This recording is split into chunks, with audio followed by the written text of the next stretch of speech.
Hi, everyone. Welcome to Ruff Times. Tonight, we have a special guest, Grant Butters. We're going to be talking to him about being in the unique position that he was in, starting with really forming a high school indoor group from nothing and taking them to a world-class finalist and just picking his brain and finding out the process and sharing that information with you. Hopefully, it can benefit some of you out there.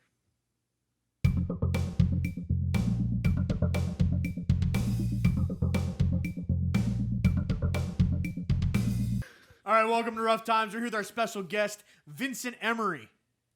Just kidding. We're here. He's here, but we're here to talk to Grant. Grant Butters. Grant was he was a student at Williamsport High School, and then he marched the Glassmen. He taught the Caballeros with me, and then he ran a couple high school programs around here, and then went to South County and built a program took them from A class to a world-class finalist in WGI. So we're going to talk to him about building that program, and yeah, let's rock and roll. So Grant, how'd you do it? Oh, dude. I mean, it started with really fertile ground, I think was the thing. Because, like, the program... Can we say fertile ground? Is that... That's, can we say that? I think that's legal. Is that legal? I mean, if you're trying to grow crops... Feels a little dirty. Okay. Well, let's roll with it. Let's go. I think that was just the best way I thought to describe it. Like, all the ingredients were there for that program to be successful before I got there. What are those ingredients? And that was the thing. Like, they didn't have a percussion director. It was like halfway through a marching band season. I had just moved into the area, and I went to judge some like regional orchestra audition, and somebody got my contact information and got it to the director at the time. And he gave me a call and invited me in just to like tour the facilities, kind of see the program, for me to understand what was going on. Because I wasn't from the area. No idea what Fairfax County was like. For people that don't know, this is around Washington, D.C. You're like, what, 20 minutes away? 25 minutes away? Yeah, ish. Yeah, it's in Lorton, Virginia, just south of D.C. D.C. suburb area. Yeah, Fairfax County Public Schools. And I'm from Williamsport. It was one high school fed by one pyramid. That's the school district. Well, in Fairfax County, there's over 20 high schools and there's 188,000 students. So it's a totally different animal, and I had never been exposed to that or whatever. I go in to talk to the director, and he kind of walks me through the facilities, and he shows me like, hey, here's this cafeteria that's big enough for you to pull your floor out. Here's, matching gear that happens to be new enough, because the school at that point, I think, was like maybe 10 years old. Wow. The school was recently opened. The gear was fresh. There wasn't, and it was 4 marimbas, 4 vibes. Like, it was a full front ensemble worth of stuff sitting in the band room ready to go. Right? They weren't using all of that all the time, but it was there. So immediately, that's already a step above what I had done previously. I was used to going through a step. That's polite. I was gonna say I would argue polite. like that's polite. Oh, I thought you said that's a flight. No, because you said a step. That's not what I said, but that might be better than what I said. I was gonna say I feel like that's a whole flight of stairs. It's like an elevator ride. But awesome. Anyway, I get like I and then talking to Gary, who was the director at the time.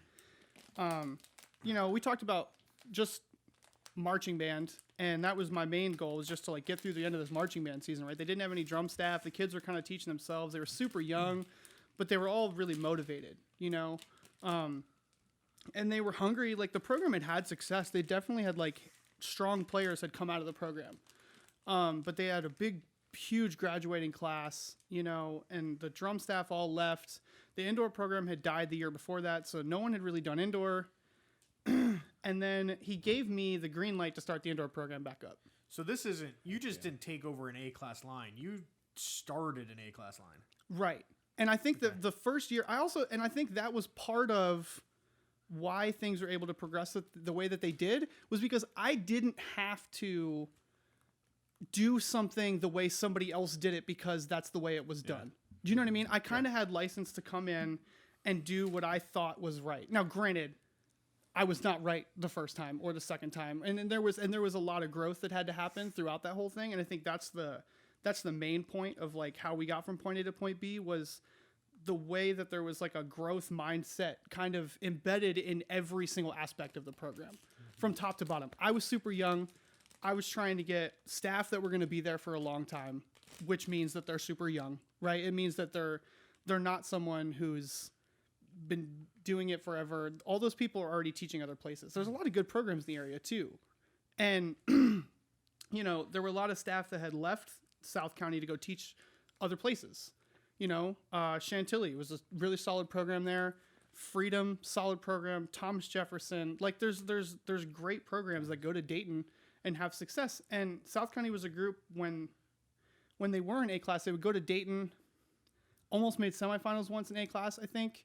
Right? So like the infrastructure was there for the program to also get on the road and go to Dayton, which is a whole other thing, right? Yeah. That was never an option in any program that I had been teaching up to that point.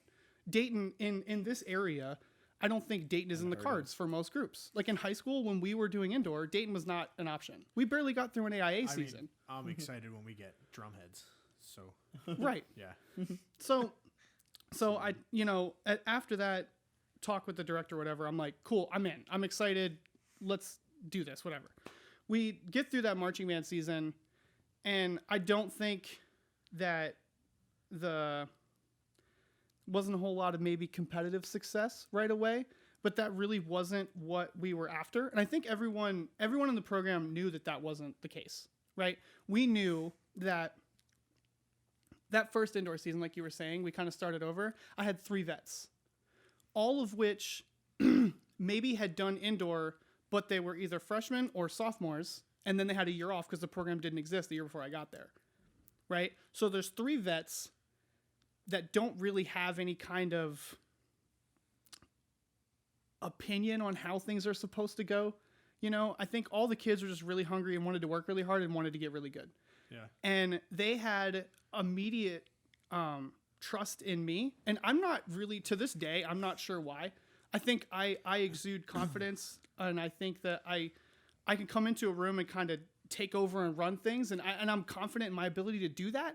But that doesn't always mean that students are going to be receptible to it. Yeah. This group of students was. Especially if you're different than the last guy. Yeah. Sometimes they'll resist that. Right. But these kids didn't do that. They were super hungry right away, and we were able to get the ball rolling, and I made sure at the end of those first seasons especially, like I was always honest with them about my lack of experience at that point.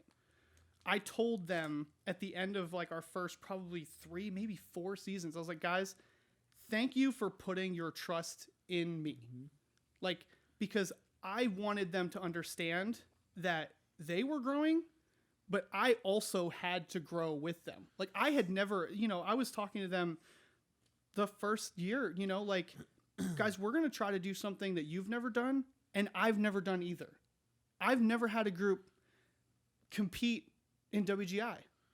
I've never had a group go to Dayton. I've never had a group make open class finals. Like, I had never done any of these things. So it was really cool that we had that relationship with the staff and the kids from the very beginning of like, we are all trying to accomplish something together that none of us have ever done. Mm-hmm. And I think that was a great jumping off point, and it just made everybody really motivated to work for each other. And even when we would get in, you know, new staff that maybe were young and figuring it out, like that was cool. We were okay with that. We were okay with the process of figuring out how we were going to do this thing, right? And every year we got better, and I got better at, you know, writing music, and there was a lot of growth on my part in the design thing, but we also got better as just like running rehearsals, figuring out how we were going to design our calendar. Yeah. For example, because a lot of times you'll start a program and you'll be like, well, we can get rehearsal space these 2 nights, and then you do those 2 nights without thinking about really how does that affect the kids' academic calendar, right? How does that affect their block schedule, right? And we had some pushback from parents initially when we were like, listen, this is the time we can have rehearsal because of X, Y, and Z, and they're like, well, you know, little Jimmy can't get his homework done, and I'm like, well, I don't know what you want me to. This is the time we have to have rehearsal. So as we went, we even got better at that kind of stuff. We got better at scheduling rehearsals in a way that would complement the schedule of the day, which gave me more license at our parent meetings to be like, listen, we've done everything we can to design this calendar for these kids to have success academically in our program, in life, they're going to have downtime a couple nights a week, you know? And I think that all of that kind of the evolution of everything together, I think was something that I had never experienced on my end just because I had never been at a program long enough to go through all of that evolution. Like I was in college teaching a group for a couple years. I taught with you at Williamsport for a couple years, and it was just like I felt like I was just a rolling stone that was just ending up at a bunch of different places and without really having like a home. And once I was down there for a while and we got to just like continue that growth, that we got better at everything together and everyone was young and we all grew through that process for, you know, I think it took us 3 years to get to Dayton, and then our Dayton experiences were 37th in Open the first year, 7th in Open the next year, 12th in Open the year after that, and then 15th in World the last year that we had finals. Yeah. It must have been walking into a program and seeing like all that gear and stuff. When you were first telling me about it when you first moved down there, I was like, man, this is gonna be easy. like man, this is gonna go through the roof because up here, like we've always I feel like even up here, like even you were teaching a Blossburg. What is it? Blossburg? Southern Tioga. That's right. Southern Tioga, and they got pretty good considering all the limitations. I mean, you went from like a school that was carrying a bell set with a hospital gurney to a school that had a full size front ensemble with matching gear. Like that's crazy. But we've always had success with the kids. Dude, and that's the thing. Kids are kids. Yeah. And that's the thing that because there were kids that came out of that program. You had Sydney and Zach and like marched top levels of DCI, WGI, done a lot of really cool things. If that's the quality of education that was being produced in the kids themselves is consistent. The thing that allowed, to me, in my estimation, that allowed that group was the support things that you can't control. Like the funding, the community being around it, and you know what I mean, like and even the size of the population, having, for sure, just places to rehearse, you know what I mean, and things you can rely on consistently makes such a difference. Yeah, and I think, like I was saying, like kids are kids, and I think that when you try to, there's a lot of scapegoating that happens, especially when a program like doesn't have competitive success. The first thing that someone wants to do, or the first thing that someone wants to say is, well, so and so didn't practice, or so and so, you want to blame, like, well, motivating a student to practice is just as important as what you're teaching them. Like it's maybe more important. Yeah. Like you could be the best staff member at teaching someone how to play paradiddle patterns in the world, but if that student's not motivated to go home and practice, then that's not going to happen. And I think that when we started it, and they're like I said, like when we were like, we're all trying to accomplish something that none of us have ever accomplished. Like we're all working together for us all to get to this new level. There was just a ton of enthusiasm and work happening at home. And that doesn't mean that everything was great right away, because it wasn't. Like I wrote some really bad shows initially. Yeah. And we had some educational things that were not great. We all got better. And the kids, the thing that was consistent is that the kids' work ethic. Yeah. And again, like that was something that was consistent at every program. And that's something that, to be honest, started at Williamsport with my experience as a student. Like the educators that I had, you and Ryan, and like the educators that I had in high school taught me to love the activity and to work really hard. Yeah. And that was more important than like the chops education that I got. Like, yeah, sure. We talked about how to play book reports and flam drags, and like the hands things happened. Yeah. But the more important lesson that I think I got out of my early years in the marching percussion, activity was the drive and that part of it Yeah. that I've been able to. I feel like that's the part that I pass on to students from my early high school is like, you're gonna have to work really hard and it's gonna be worth it. Yeah, it's actually one of the things that sometimes I complain about this area and teaching here, and being kind of like frustrated with some of the limitations, but also on another side of it, I love it because I get to like I like to think of myself as as somebody who's like showing what you can do. You know what I mean? And not just getting bogged down by all the negative aspects of it, of, winning. I mean, we've been on a tear lately where we're just pretty dominant. Our gear's garbage. Like, our gear's bad. But you know what? Like, me and Alejandro were talking about the other day, like, the other groups in this region, I think, look at us as like, oh, it's Williamsport. Like, can't compete with them, and like it's some kind of like bribing judges or whatever, or it's some kind of unfair advantage. I'll tell you what the advantage is. When our kids go to rehearsal, they have instructors in front of them at every rehearsal. Yeah. They know who the instructors are and they know what their expectations are, and that's it. That's what separates us, because the other programs I'm aware of and I'm watching, like, they just, they have somebody in for band camp and then somebody else that comes, for 1/3 of the rehearsals throughout the season. And then I'm not even talking about the kids, I'm talking about the staff, like the directors and whoever are frustrated that they're not competing with us. Well, it's not complicated, but we work hard just to make sure that the kids always have somebody in front of them that knows what they're doing and cares, And that's I think that was part of it that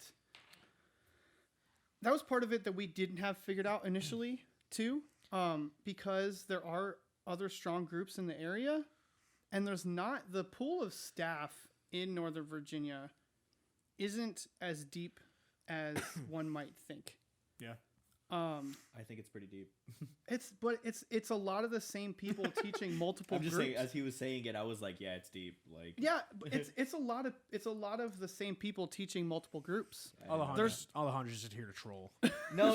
Like I just thought it was really funny because like he immediately called it out as I was thinking it, and in my head I'm like, yeah, it's probably really deep, and he's like, nope, it's not. I struggled to get staff for a while, and I think it. My vision for the program was always kind of what it's turned into. Like, I knew what was possible. I might not have known the roadmap of how to get there, but I knew that, like, this is like I said, fertile ground. Yeah. Like, there is potential for there to be a world-class percussion program at this school.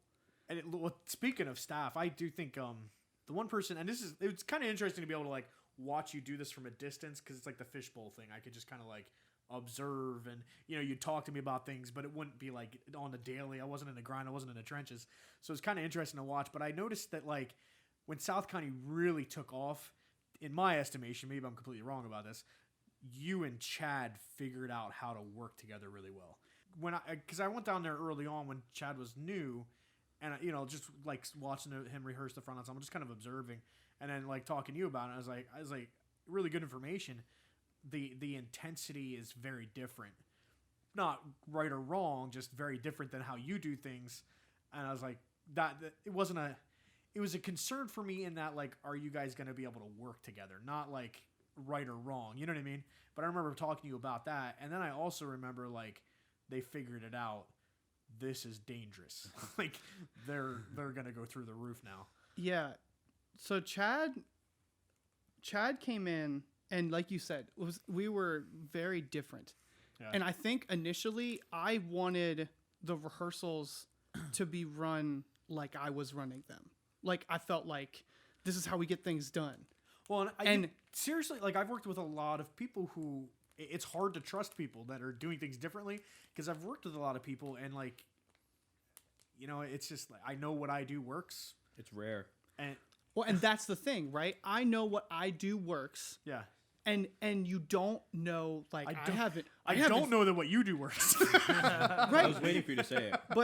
But Chad, like, his evolution as like an educator, like getting to watch him come in and start. And he was harder on himself than anyone at the end of every season, mid-season. I mean, like, you would see the gears turning with him, and he was always analyzing his process, and he was always analyzing, and he would come to me and he would say, like, I'm going to start doing things this way. And it was like, you could tell that he was not happy with the results.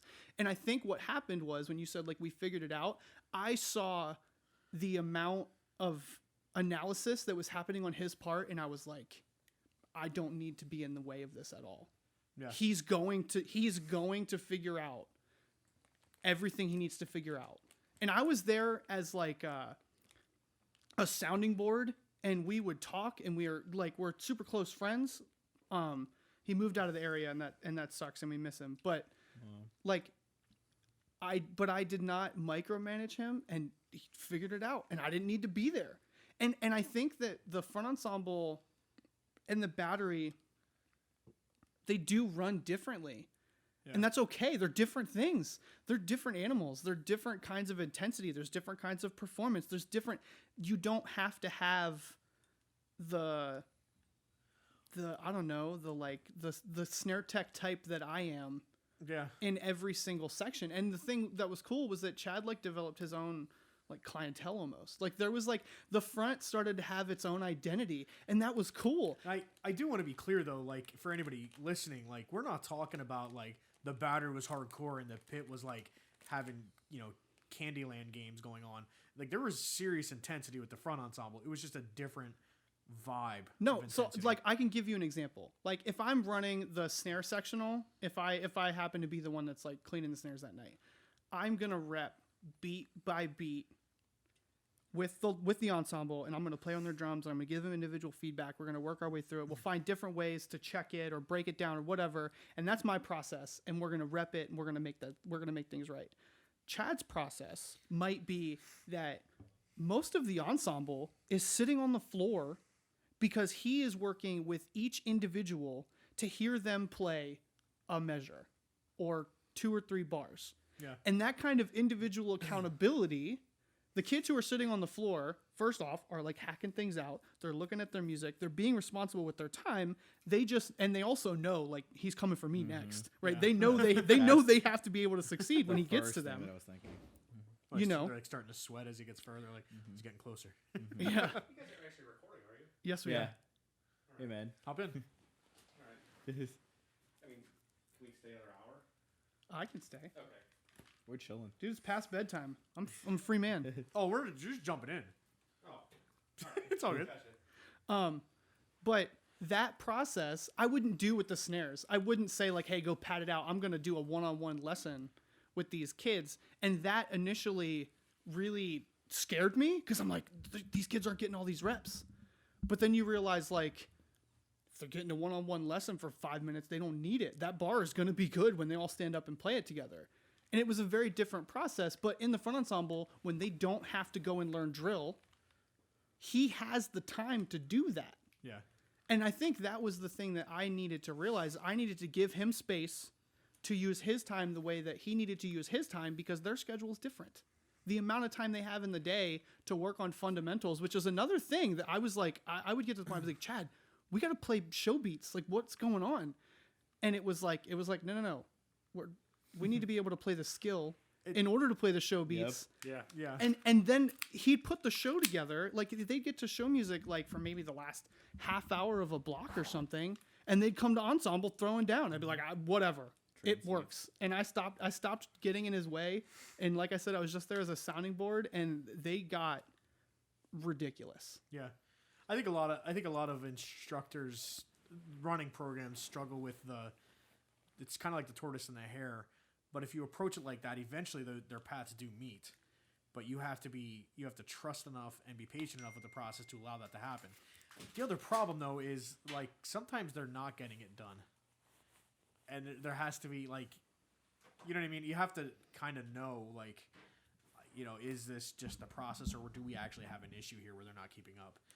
And I think that's where Chad was kind of a game changer because he it was definitely happening. You know what I mean? Yeah, but there's also it was Ben is also like a mainstay kind of staff member in the program. Do I know Ben? Mitchell? Oh, Ben. That Ben. You know Ben. Yeah. I think you know him. Don't worry, I'll cut that out. I thought we were talking front ensemble. No. I'm just talking about like the program in general. Ben's story is a little different, but it's like Ben played snare drum in a world-class high school program. Like he's played at world-class finals. I haven't.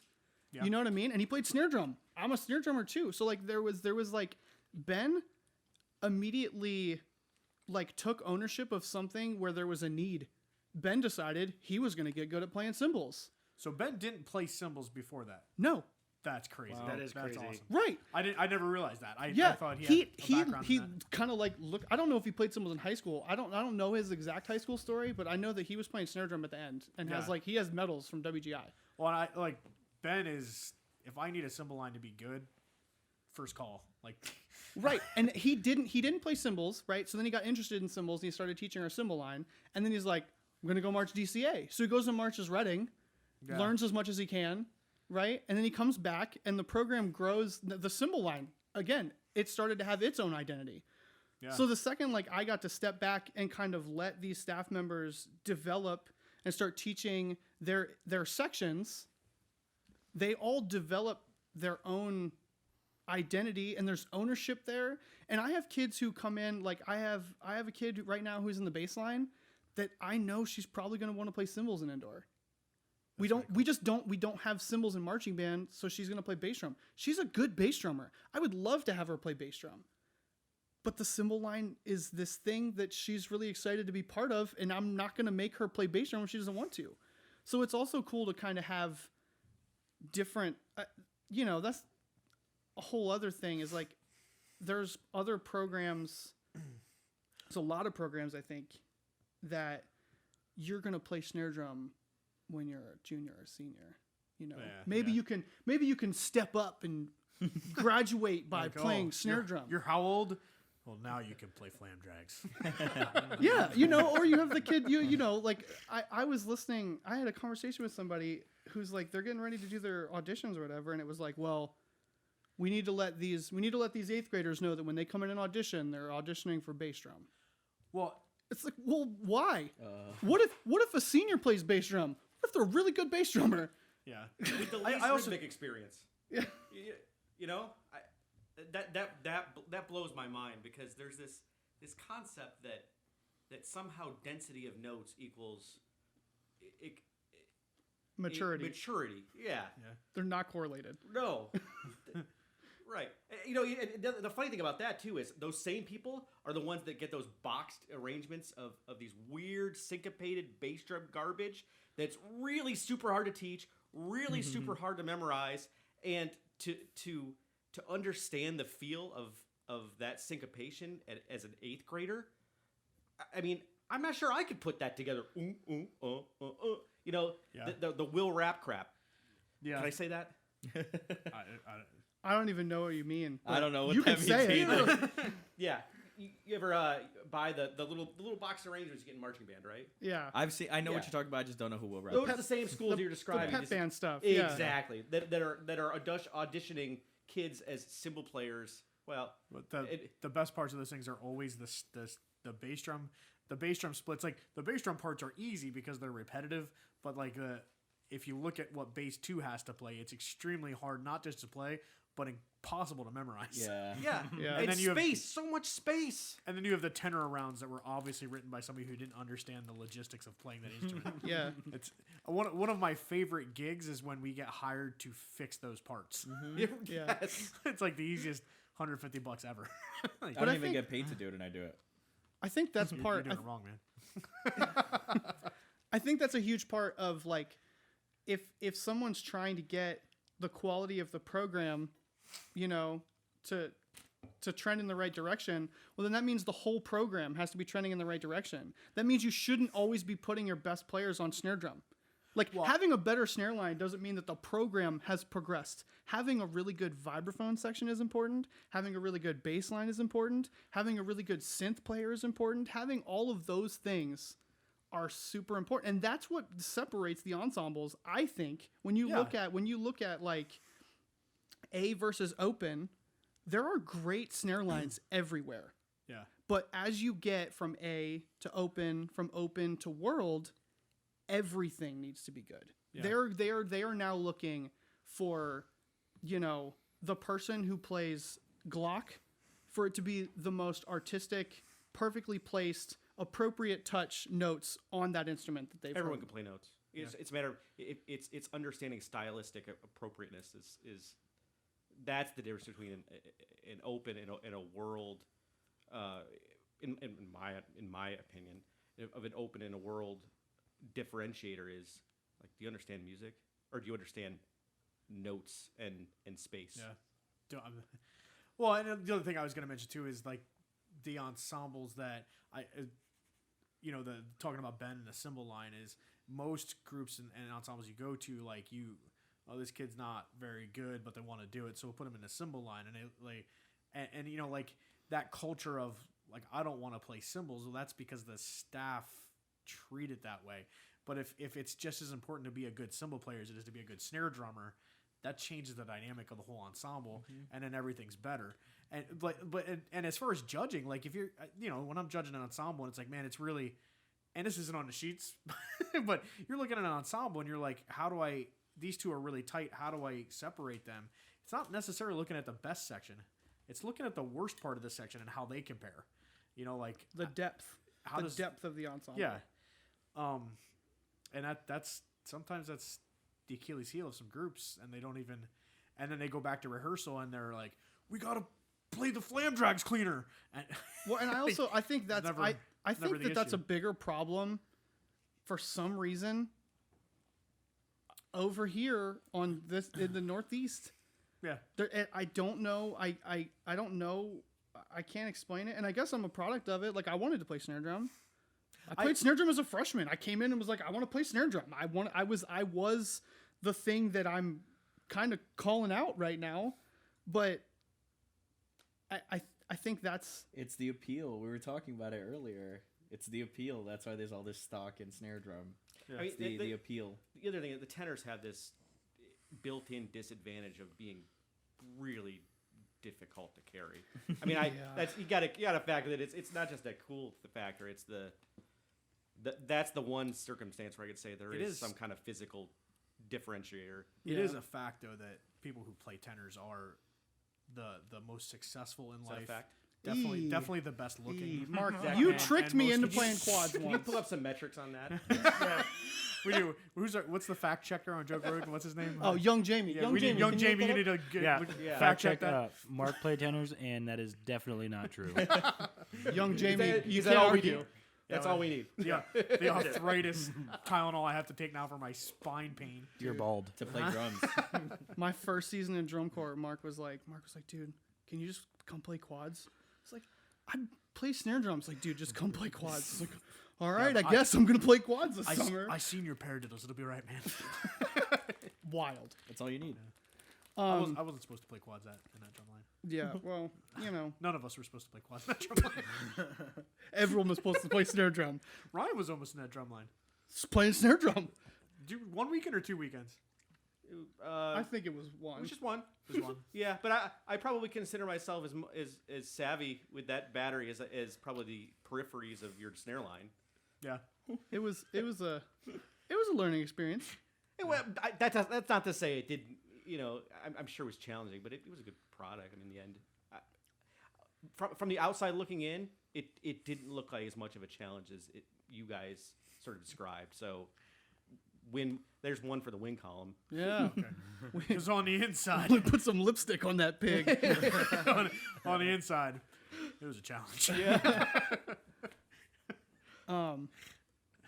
So yeah, the staff development thing, just to kind of like wrap that up. Like, you brought up Chad and his evolution, I think was so awesome to see, and I hope at some point he moves back in the area. But then Ben, Ben carving out his own kind of like, there's a need here. I'm gonna figure out how to do this really well, and then for them to grow into what the cymbal line has become, that's crazy. Well, and I also think too. This is actually a little bit surprising to me when I went down there, because I think people listen to this might think that well, yeah, it's South County, but they have a ton of staff and they got all. and like, but that's not. And you guys do have a fairly large staff, but they're not there day in and day out. Like their availability is different, and I like most time I go down to rehearsals when I'm down there, and there's 3 of you there, but the thing runs like a machine. We're And, we're all really close as Yeah. friends, and I think that I'm just outlining that perception's misleading. Like that's not what's how really long going did it on. start? Yeah, how long did it take for you to start that engine for it to be a well-oiled machine? I would say that we got, I think 3 years in.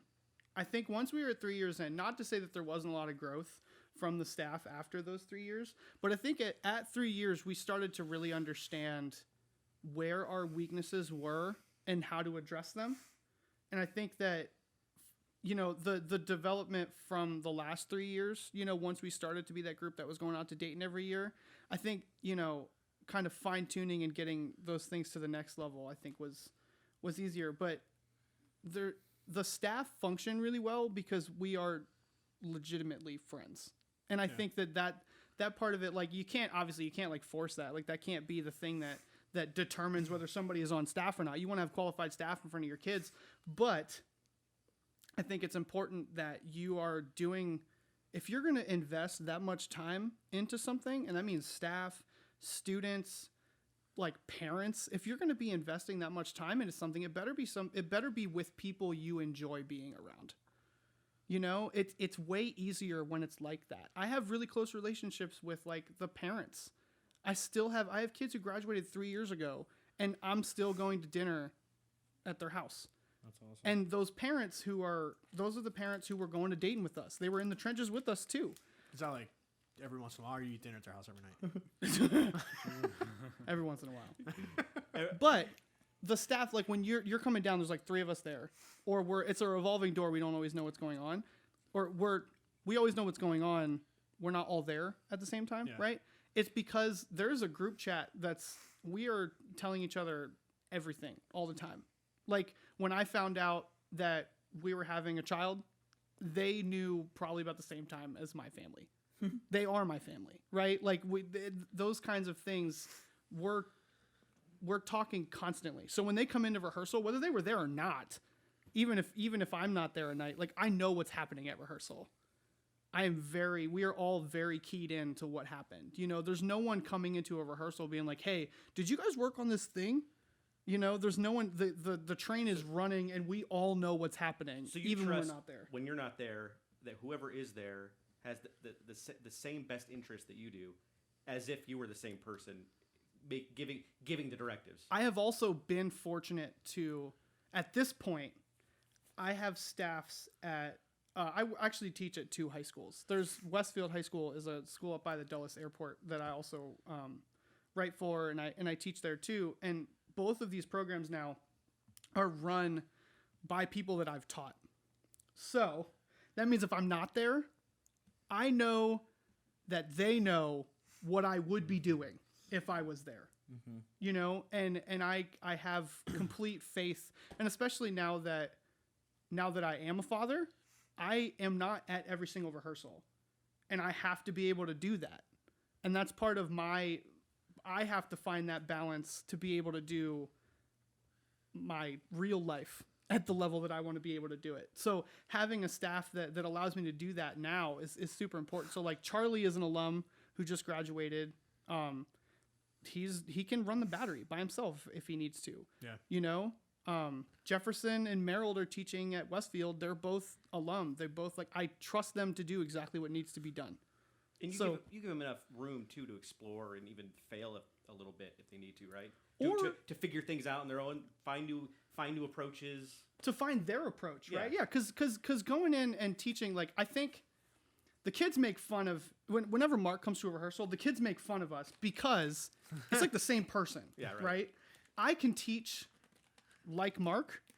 Not everyone can teach like Mark and I don't know why we can do that. I don't know. We're similar personalities. It works when we do it. But if Paco shows up to a rehearsal and tries to teach like Mark, It's not gonna work. it's not going to work. He's not Mark. I'm soft. That doesn't mean he's not effective. That doesn't. Well, no. I mean, this all ties in really well. Actually, I've been waiting to jump in on all this. Everything we've been talking about leads into the It's literally, I hate how true this proves to be every time. It's not what, but how. Like, every time. We talked about the Ben thing. Ben didn't march symbols on BD. I know that doesn't exist, but, like, it wasn't what he did. It's how he did it. Even going back to a counterpoint with the, when we were talking about why Williamsport is, like, good, it's because they have somebody in front of them all the time. I've had instructors come in for 3 days and change my whole season just because of what they did. Or not what they did, how they did what they did in those 3 days. And that would motivate me the whole season. Like, even in drum corps, indoor, when I'd have, like, people come in for a week or, like, whatever, it was always, like, how? It's never the amount of time. You even hear stories of, like, real-life application of people getting, being with somebody romantically for a decade and then them breaking up and then getting married in 2 years to somebody else and being happy for the rest of their lives. Like, it's not the amount of time, it's like the quality of the time. It's always the how, it's not the what. And that's why I kind of love the activity the most, is like, especially with the staff thing and the friends thing, is when you're friends, you don't want to disappoint each other. And like, I think that's a big thing when, like, even if I've had staff members that are not experienced at all, but it was just their intent. It's always the intent, their intent to be there for the program and for the kids and like for the camaraderie and for the development of everything. Like, that's enough to push them to the next level. And like, again, like Ben's a perfect example of that, and like other things. But I've seen staff at shows, and this kind of like it almost gets under my skin a little bit. Like, I've seen staff at shows who don't seem to have a vested interest in what's happening. Like, if the kids do okay, they're like, oh, all right. If the kids don't, it's like, oh, okay. Unless they're really good, then I've seen some staff make it all about them. Yeah. It's only So, it's their show. like if you guys throw down, I was there for you. If you guys are terrible, I occasionally come to rehearsals. See, I think that I can remember shows where the kids came off the floor, and you know we would do a little wrap up, and it'd be like, you know, we were at a WGI regional once, and it was pretty early on, and I was like, guys, I don't know if that's gonna get it done, and I was always really honest with them. You know, they know I'm not gonna tell them something that's not true, right? I was like, I don't know if you're gonna play twice today, you know.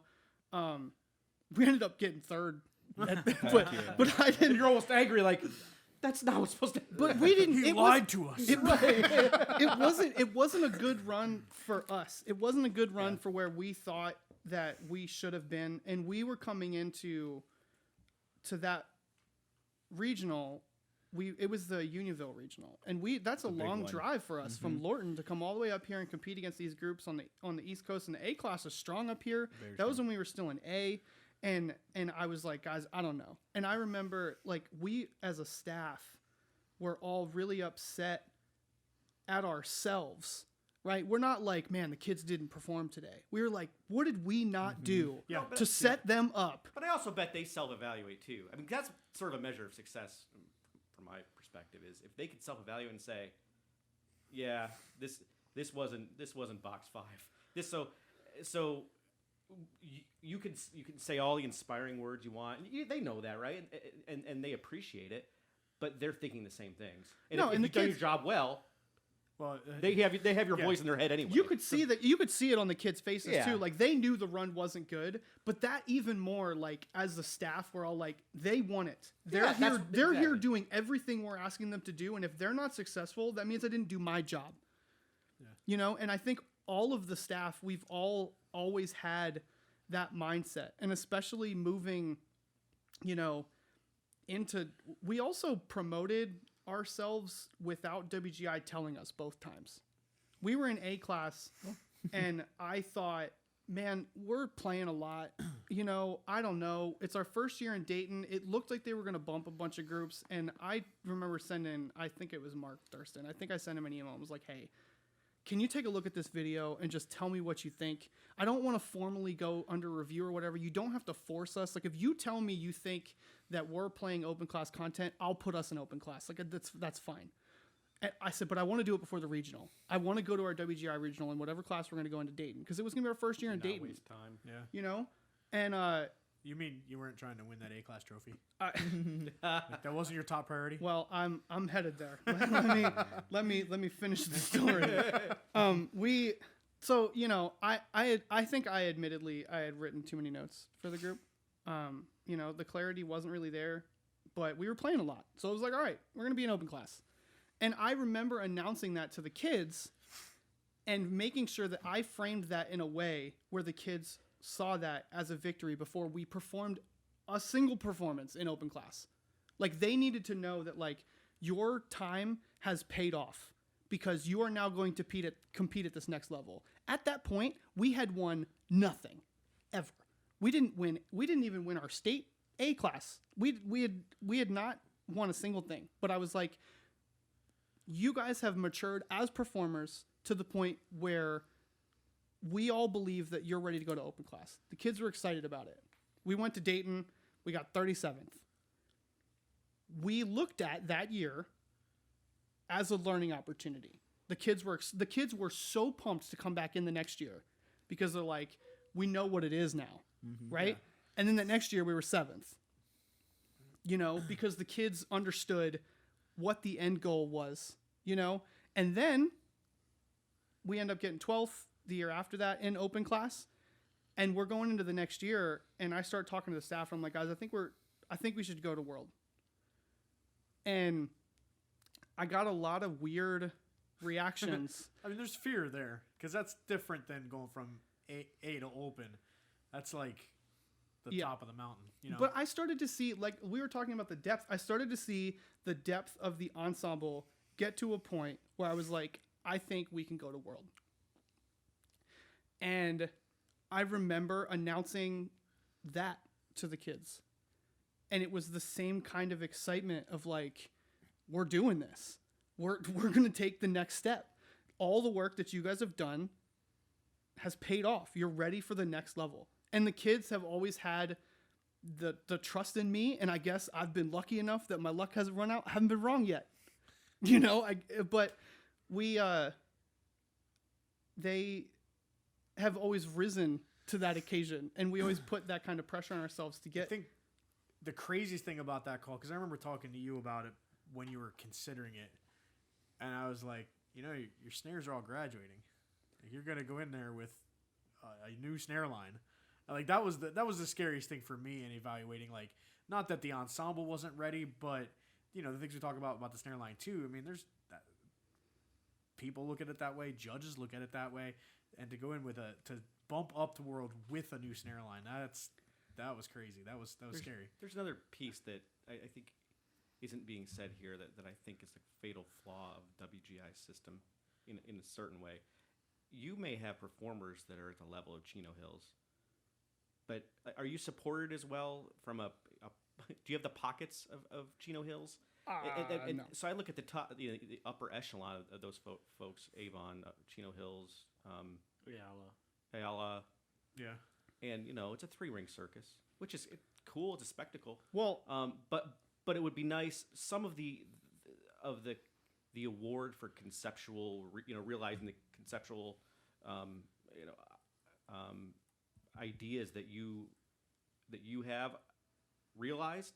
You can't. You don't have the same palette that they have. You have the same performers, and you know what? Probably even hungrier, but they've got the wallet, and I hate to say it that way, but if I'd be interested to know how the plan is to get around that problem, and maybe you don't. Maybe there is no. And I think that's valid. And the other thing, like the first, the experience of rolling up to your first independent World prelims, Scholastic World prelims, is wild because we rolled in and we're like, all right, we're warming up next to Avon. My heart would have been like, yeah. And we're rolling in with our 2 Penske trucks while everyone else is rolling in with at least one 18-wheeler. Some of them have 2. You're riding it in a tricycle and they're riding it in a Ferrari. Let's get this thing on. Right. But I do think that WGI, I think that the judging is, I have a lot of respect for the judges that they use, the training, the program, the system is set up. When you look at a WGI recap, it doesn't make any sense when you look at these numbers. You're like, how do all of these people have these opinions that don't agree with each other, right? I think that's cool. I think that the way that you're not just seeing the ordinals like shake out like ones across the board, twos across the board. I think some of that comes from just having a lot of groups and a lot of turmoil in like WGI. The landscape of the groups in it changes every year. There's new groups in. There's groups that didn't come out. But I think that's good for that because it allows the judges to actually make calls and not have to have groupthink in the like. Yep. Once an opinion is formed in July, it's really hard to have a different opinion. Yeah, but to roll up in the lot and know that we're just warming up next to them. I think the kids shook off the nerves a little bit, and the next day we had placed. I don't know. We had placed high enough that we knew that like we were kind of in the hunt. Yeah, and I don't mean to put a caveat on it, like, well, like but Big Brother. That's not what I mean. No. I understand what you're saying, and that's the thing. You have to convince your students that, we're in the same ballpark here. They just have shinier, buttons. There's other schools like Lebanon is another school that kind of they got like mom and dad trailers. They're pulling with their trucks, and they're a small band program too. Like I think we're two programs that are in Scholastic World that have marching bands with less than 100 students. And that's kind of a feat in itself, when you look at some of the other programs that are, and not even just like regionally, it's so different from like, talking about the differences in like South County to Chino Hills. It's not that much different than talking about a South County to a Williamsburg. Like it regionally, like what the schools are structured, the size of the schools, the budgets of the schools, like that stuff is so different from region to region. It's almost like to put that like it's gonna sound like I'm not for competitiveness, and I am. I love the competition side of it, but I just think it needs to be framed in a way to the students where it's honest and not filling their heads with like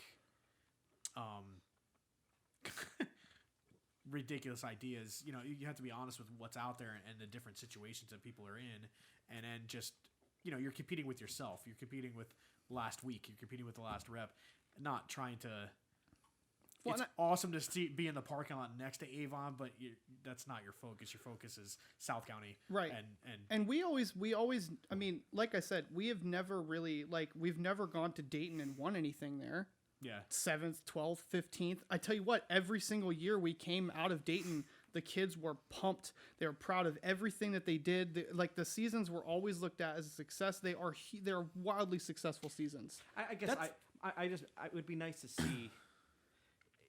It would be nice to see the reward system be commensurate with their capability. I don't want to make it sound like they're like I'm giving them a sob story. There's great educators out there, and the kids are playing well. Exactly. Well, you know what? So you know what I think is a bigger contributor to that problem than the trophies and the scores. The biggest problem, and I think this is the activity wide, not just WGI. I think it's all of it. The amount of attention that is given to the top of the activity, it's not like that. If you look at flow marching, you're gonna see 6 groups promoted.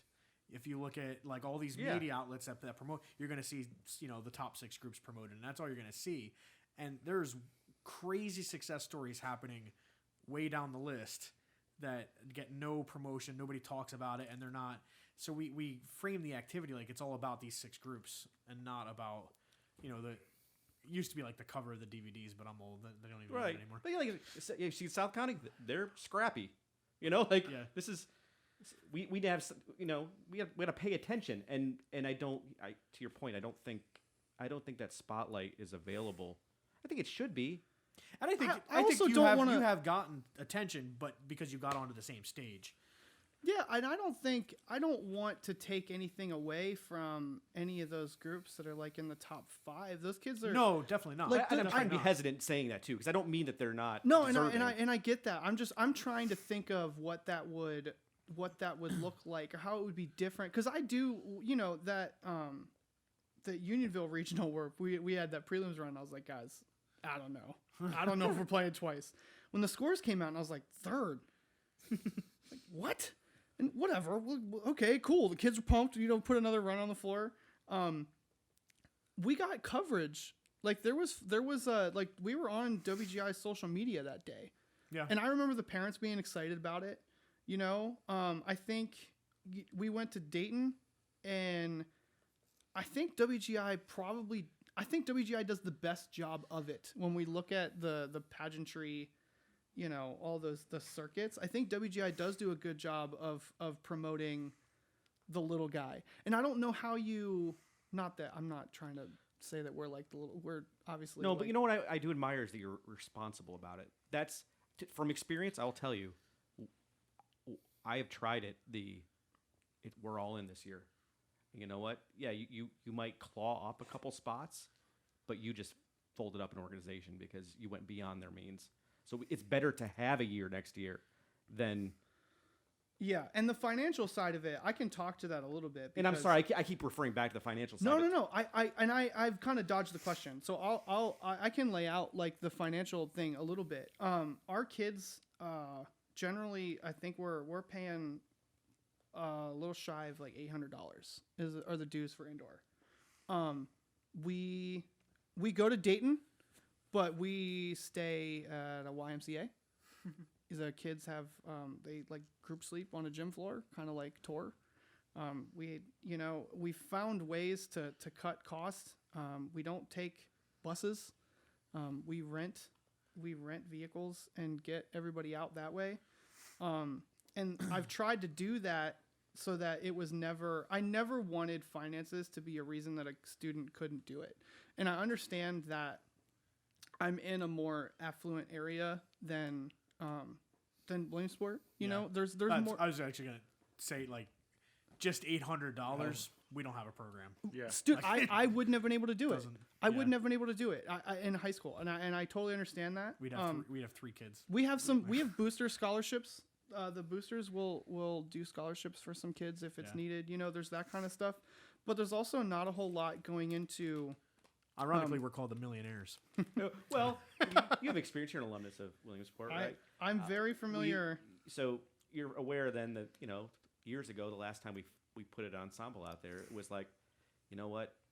I don't know where the money's coming from, but we're paying for it. I remember being like, you guys need to sell some pizzas this week if we want to go to the show. Right, yeah. I remember a rehearsal. Yeah. I remember a rehearsal where a parent, I don't know, it was like a booster. It might have been the booster president or something, came into rehearsal and was like, guys, you need to raise money.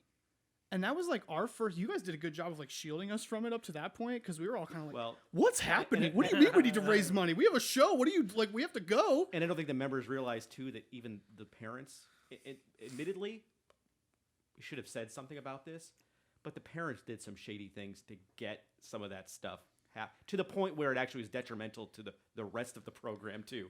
And we don't talk about it, but not that I'm not thankful. But looking back, I'm a little bit remorseful about it. I wouldn't trade that experience with anybody. No, but I loved that year. It is important though that like everybody find a way that works for them to get their program, to compete and be financially stable. And it is hard because there is a little bit of a horse race out there. Like I get that. We are on a digiprint floor every year. I get custom uniforms every year. Am I price hunting and trying to do the best I can to get those prices down? Yes. Are we trying to sell whatever we're allowed to sell to try to raise money? Then yeah. But at the same time, like,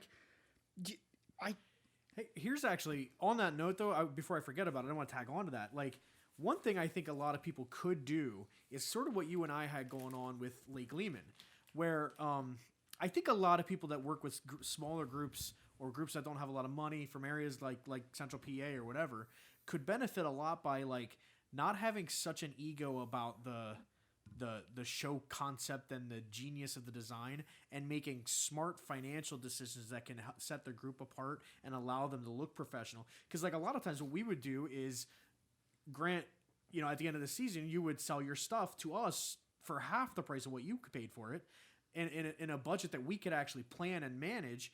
And it meant that we were pigeonholed into a show concept. whatever.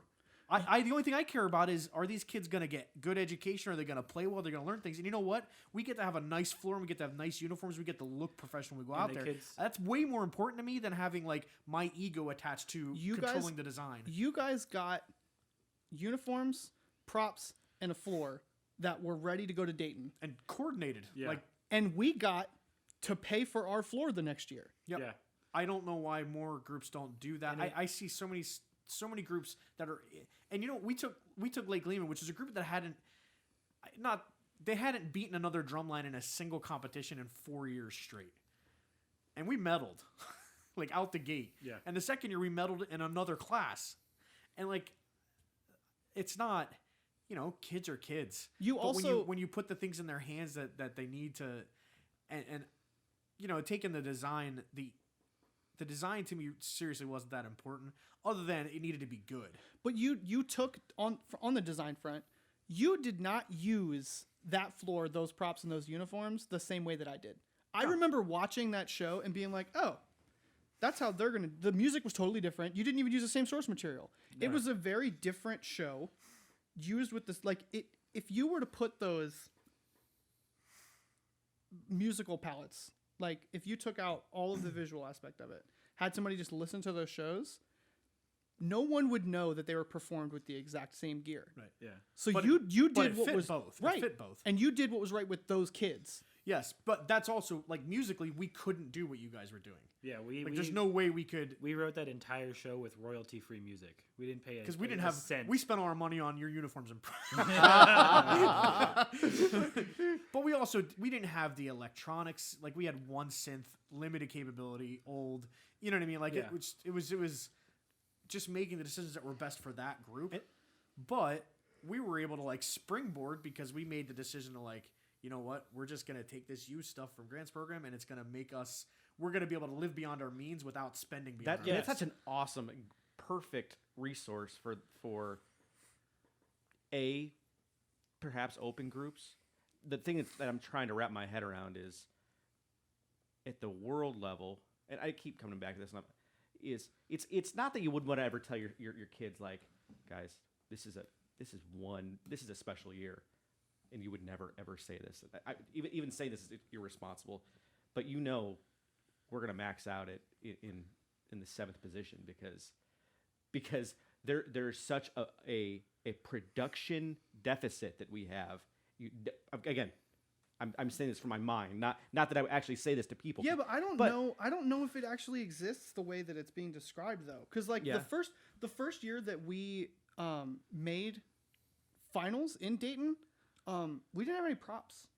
It was a floor. We got our first floor that we ever got like digi-printed, and then we got digi-printed uniforms that were cheap.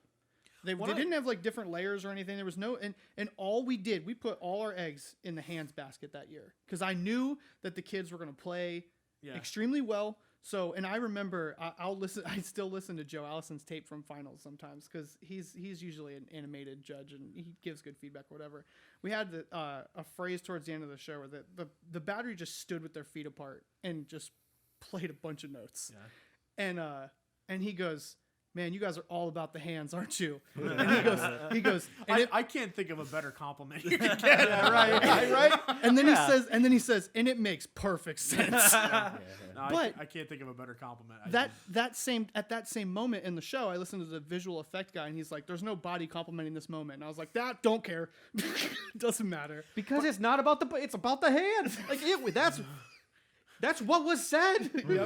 Yep. I will say though, I don't think that the champion in WGI is being determined by production. I'm being extreme. And of course, you kids have a little bit of a chip on your shoulder, like you are the underdogs, you know that, but we can overcome this. Yeah, I mean, definitely think it's an advantage. Yeah. But I actually think that bubble is more extreme in like the 3rd through 6th place, 7th place range. Like that's where you really see the crazy production. Chino to me is like they are. I think their production is about equal to some of those groups up there, but I think they really separate themselves with the hands. Yeah. Like Ayala that year did the show where they just had a floor, and they did the same show twice. They just did it backwards. They're a controversial show. There are ways that people have proven that you can do a show and be successful without props. Now, here's the thing. it's harder. No, yeah, That's the thing. But that- also, Cheeto Hills they have the benefit of going of understanding they have years of success behind their belt. Like, and it's a bias, but it's that's genius. Cheeto Hills is genius. But if you were to do that same thing, would you get that benefit? That's so artistic. No, I get that. Yeah. But at the same time, you know what? I would say that if you're not in that position, you shouldn't be doing that. Yeah. Like, because you have to be really good. And I think, like, when people try to have the best idea, you're getting distracted from, like, we're getting away from... Isn't that what World is, though? There have been times. Yeah, you're not wrong. I do think that there should be something innovative about World, but we're talking about... But I also think there's a difference between somebody who's been at the top of that class for 15 years and somebody who's making it for the first time. Yeah.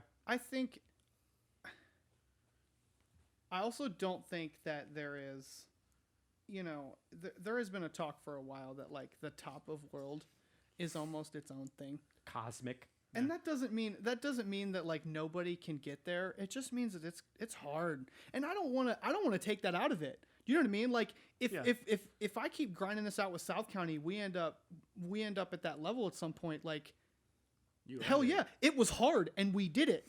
Yeah. I don't want to take that out of it.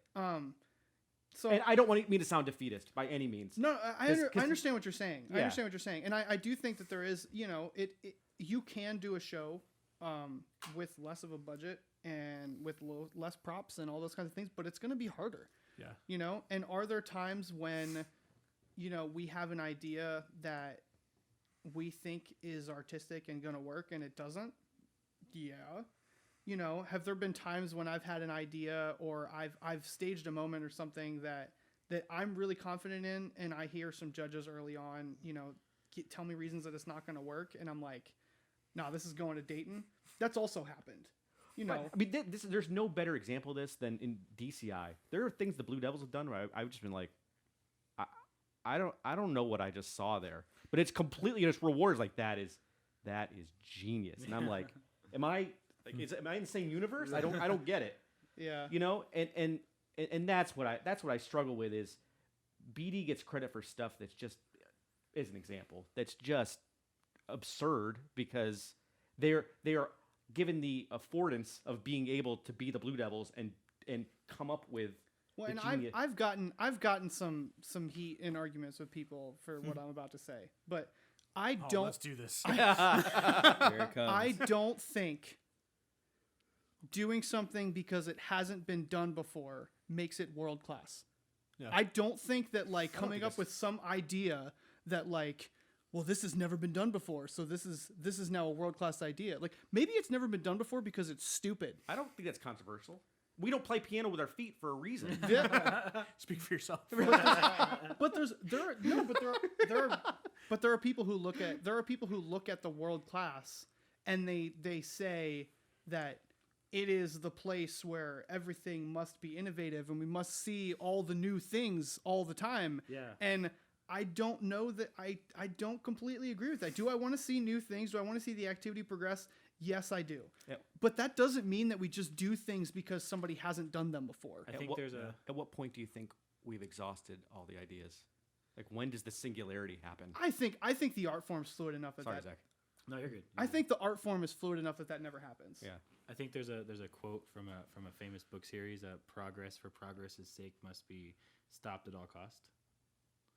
Like just because it hasn't been done doesn't mean it should be done. Every year I see lots of things that get done. Well, like putting because your it tenor hasn't players. been done. We talked about it earlier. Peep flavored Pepsi. Yeah, like no, that shouldn't be done. Like it's never been done. It's, Peeps, like the wait. candies? No, I'm we muting you, refer Mark. to that as Peepsy. Oh, sorry, Peepsy. Yeah, like Or I was thinking like I don't know, like putting your tenor player on stilts. or like I mean, I'd hype that. That was really cool. I thought that was one of the most entertaining shows. It was, yeah. I'll tell you what, the arena went up for that show for sure. Oh, I thought that was the biggest crowd reaction of the night by far. I actually think that that's some of that though is also leading to a disconnect between fans and judges and like them appreciating the same things. Oh, I know where you're going with this. That was it. Oh, he knew. I thought there was a pitch coming. No. I mean, you already kind of talked about it, like, because there was a show. I don't remember. There's been times where I like watch a show win, and I'm like, I teach, I design, I am in this, I'm in it, and a show wins, and I'm like, I don't understand what that was about. No, Yeah. and, there's also this difficulty of I'm not smart enough. yeah, I don't right. get it. There's just also this difficulty of you have adjudicators who are rating a group of, first of all, world-class musicians. Secondly, world-class educators and performers in their own right, and they're really the experts. So you have adjudicators who are almost, without saying it, are almost saying, is this what the activity should be? Because if you say it is, then I'll reward you. Because they told me it is. Because if you say it is, it is. Yeah, you're right. You are the guy. You're talking. Well, yeah, and you're talking about the designers that like pull all the judges in, and they're like, they pull all the judges over to them, like, come, I'm going to speak to you, and then the designers are like, this is what this show's about. You must reward it. Right? Are you Wayne Downey? Because I'm Wayne Downey. Right? So that's what I feel like. Yeah. My fear with that though isn't really about the competitive success, whether it's in Dayton or whatever. My issue with that is its ramifications on younger programs, and these are all world-class issues, by the way. Yeah. Younger staffs, because what you do is like our first show when we started the program up, we played NSYNC. The next show we ended up playing some like Fall Out Boy, I think, or something. Nice. Like I made sure in the early stages of the program that I was going to do something that we could perform at the middle school or at a pep rally, and everybody was into it. Yeah. And everybody was excited about it. Well, and if you don't do that, the second you start a program and you're like, I'm going to do the most artistic thing ever, well, good luck. You're not going to have any numbers. Yes, especially early on. It has to be a part of your show has to be like what's going to recruit next year's kids. Yeah. Like, and now we've gotten to the point where like we did a show this past year. I mean, the show was a Greek myth, and if you kind of understood what was happening. Culture's already there. Yeah. Culture's already there.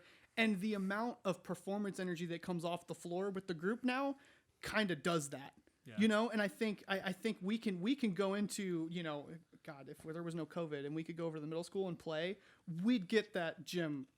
People would go crazy. Yeah. That's what it's about. Right. But I think there's a lot of, especially, or young designers that want to be innovative instead of. I also don't think that's all on the instructors and designers. I think that at the top of the activity, this is the thing that bothers me the most about the activity now. The fact that we don't use G bugles. I'm just kidding. I literally do not care at all, because if it's yes, I don't care. I never even heard G bugles, so that's fine. Are you serious? Wait, hang on a second. Cabs alum. Never mind. Yeah. I have heard G bugles. When I marched in DCI, we had G bugles. Hey, Mark. Oh, man. Electronics. In my first year at DCI, our horns had 2 valves. Are you serious? Nice. Oh, you're like upper echelon of old. Well, to be fair, in the spirit of like hand-me-downs, you're the Chino Hills of old. Fair enough. In the spirit of hand-me-downs, those horns, I'm sure, in a small drum corps, were 30 years old, handed down 3 times. Well, yes, everyone else had 3 valve bugles. They're still out there, though. They're still out there. Yeah, but you were on to something. I was just gonna say that I think this is the most dangerous thing for the activity, aside from finding ways that the arms race just taking it to being out of control expense wise. I think the biggest danger right now is alienating people, because it's very obvious it's becoming more about the competitive success of the group is more about the 5 people designing the show than it is about the 150 or 50 performers doing the show. Yeah. And I like that's to me that's just uneasy territory. I don't feel like that's one thing I think was better in the past, and I'm a little uncomfortable with now. Well, I remember having conversations, because when I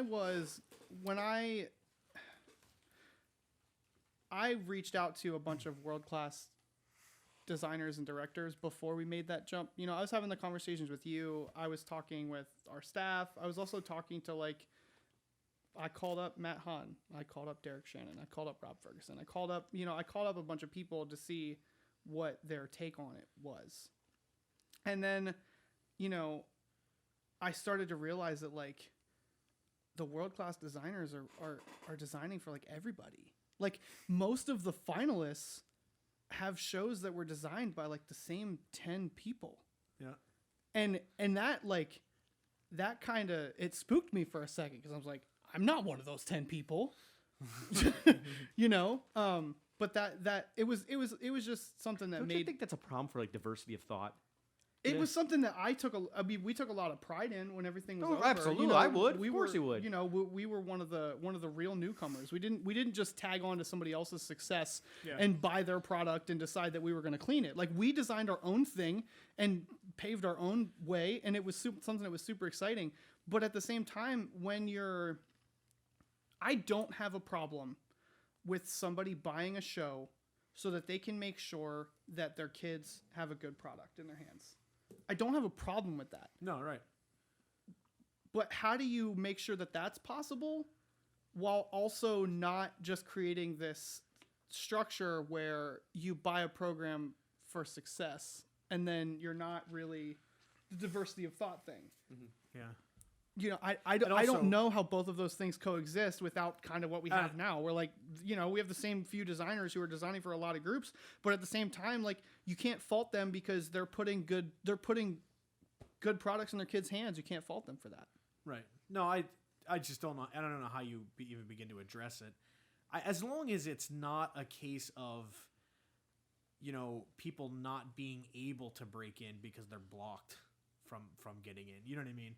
And if that's happening, then there is an issue. And to be honest, I personally don't think that happened with, and I think that maybe there were times that, we didn't get the benefit of the doubt when we were, probably playing something that could have been recognized or whatever. Sure. But again, it's okay that it's hard. Yeah. It makes it worth it when it happens. You know what I mean? It's okay. It's okay that it's hard to kind of break into that. It's okay. No, it's cool to be the underdog. I mean, the dark horse is always the more fun. It's lonely at the top, Yeah. I tell you what, and this is another thing that'll date me. In the 90s, I would have much rather marched with the Crossmen than the Cavaliers. They're truly the dark horse. The identity. Yeah. Dude, I almost auditioned for Crossman and they moved to Texas. And I was like, I'm not going to Texas. Yeah. It's like a different country over there. They tried that. It is wild. Well, we went long tonight. Hour and 20 minutes. How much? An hour and 20. Oh, that's That's not as bad as I thought. I was thinking it was more like. I thought it was 2. Nope, hour 20 is how long it's been recording. Yeah. I don't have anything else to add to this conversation. No, I'm good. I'm good. This was fun. Yeah. I haven't been home in a long time since, COVID happened. It's been nice to be back. It's cool to see the growth of this. Yeah, that's actually Grant. So Grant was at the very beginning of Epic Percussion. We were in my basement. We had 4 kids taking lessons, and we had 2 drum sets, and they came out of a shed at your parents' house. We had to dust them off. Those things went the distance. They were what were they? Pulse percussion, I think. Percussion Plus. Percussion, even better. Nice. Percussion Plus. Percussion Plus. That's not